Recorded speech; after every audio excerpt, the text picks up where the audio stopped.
So in the next part of our 4.3 notes, we want to focus on synthetic division. But this time, I can only use synthetic division if I'm dividing by a binomial and if the leading coefficient is 1. So if we take a look at that. So synthetic division, there's a shortcut for dividing polynomials by binomials as long as they're in the form x minus k. This shortcut is called synthetic division, and it's shown in the next example. So the steps for synthetic division. First, I need to write the dividend, what I'm dividing into, in standard form and fill in any missing terms with zeros. Then I want to write just the coefficient. So is it in standard form right now? Yes, but is it missing any terms? It is. I need to put a plus 0x in there. Now I want to write just the coefficients, just the numbers in front of each of those terms. -1, 4x squared, 0x, and 9. Then I want to write the constant k of the divisor to the left. We're going to put it in a house here. The constant k is really whatever would make this value 0. So I know x would have to equal 3 in order for that to be 0. So I use 3 as my house number, or really k is 3. It says, and bring the first coefficient down. So we drop down that first number. Now, my pattern that I'm going to follow over and over again is that I'm going to first multiply and then add and multiply and add and multiply and add and multiply and add over and over again. I'm going to multiply these two together and put my answer here, and then I'm going to add them up. Then I'm always multiplying every time by that 3. So if I start, 3 times -1 is -3. And then I add going down. 4 plus -3 is 1. Now I multiply by 3, so 3 times 1 goes into my next column, and that's 3. And I add going down, and I get 3. 3 times 3 is 9, and then 9 plus 9 is 18. That last value, when we use synthetic division, when we use this pattern, is always going to be my remainder. Because I'm always dividing by x to the first power, it's always going to take x cubed, right? X cubed divided by x to the first power is going to give me x to the second power, right? But because I'm always dividing by x to the first power, the rule is it always just drops the exponents down by 1. So if the original was x cubed, my new one here is going to start at x squared. And I'm not going to show the 1 because I don't really have to. So -x squared, and then x, and then a constant. So plus 1x is just x, and plus 3. But I also have to add my remainder, which was 18 divided by x minus 3. This is the method that we're going to continue to use for problems throughout the rest of Chapter 4. I still need to know how to divide things that aren't in this form, right, the x minus k form. So that's where that box method comes in, or the area model. But this is the method that you need to use over and over again in other sections. So this one is even more important. Both are important, right? But this one's really important to make sure that we have down also. So if we look at example B, this time, as I look, I have -x cubed plus 3x squared plus x. I don't have a constant. So even though it's at the end, I need to fill in a plus 0. Then if I write down my coefficients, -1, 3, 1 and 0. And then I need to figure out what is my house number. So I look at the x minus 2 and I say, what would I have to put in for x to make that 0? Right? So I know x has to equal 2. So my house number is 2. And then I follow the same pattern every time. Drop down the first number. And then I multiply and put it in the next column. So 2 times negative 1 is negative 2. And then add. 3 minus 2, or 3 plus negative 2 is 1. And then the same thing, always multiplying by my house number. Right? I multiply, put it in the next column. So 2 times 1 is 2, and then I add 1 plus 2, and I get 3. And then the last one, 2 times 3, and put it in my next column, is 6. And when I add 0 plus 6, I get 6.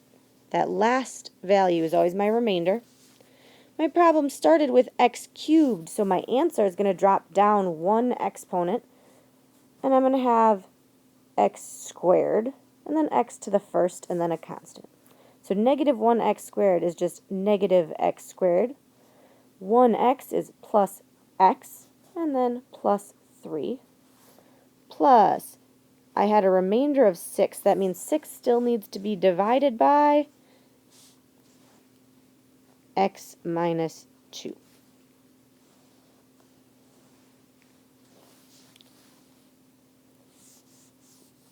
One more example yet before a couple U-tries.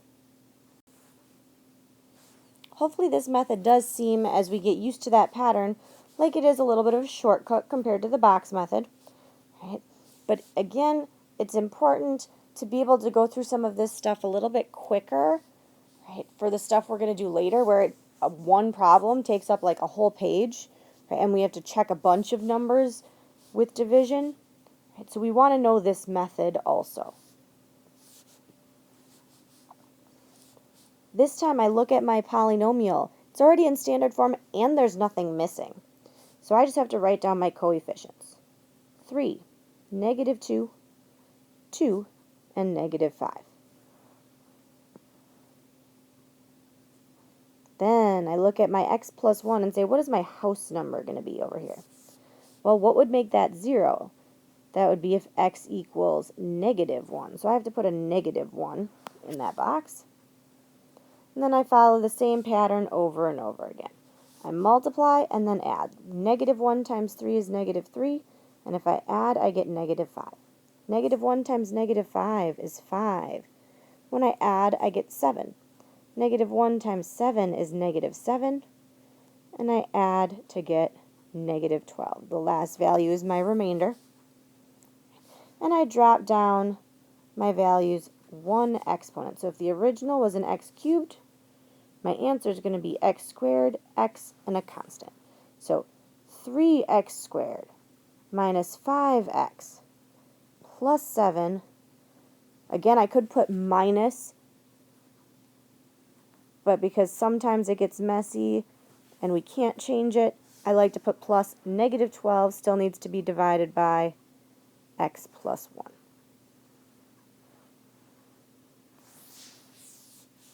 So see if you could pause the video and try numbers 3 and 4, those two U-try problems.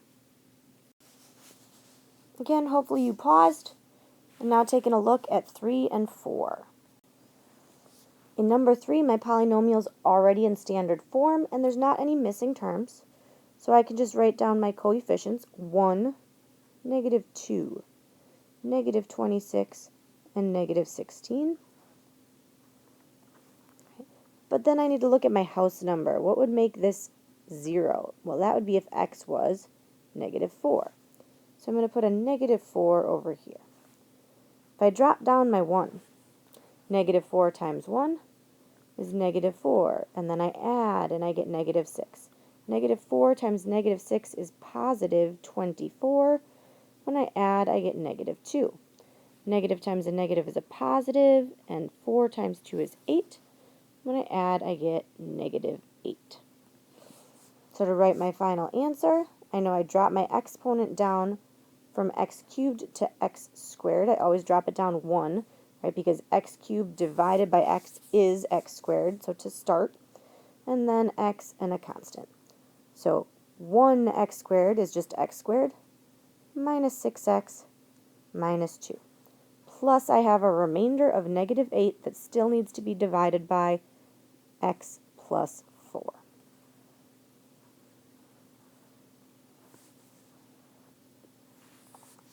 And in number 4, it's in standard form, but this time I am missing a term. I need to add in a plus 0 x squared. So when I write my coefficients, right, I have 8, 0, negative 8, and negative 9. What am I going to use for a house number? What makes x minus 1 equal 0? Well, that would be if x equaled 1. So if I put a 1 there, drop down my 8. 1 times 8 is 8. 0 plus 8 is 8. 1 times 8 is 8. Negative 8 plus 8 is 0. 1 times 0 is 0. Negative 9 plus 0 is negative 9. So sometimes I can get zeros in place of things other than just a remainder, and that's okay. So if I look and drop down 1 power, started at x cubed, so I'm dropping to x squared. My final answer looks like 8x squared plus 8x. I don't need to show that plus 0 at all. Right. But I do want to show plus I have a remainder of negative 9 that still needs to be divided by x minus.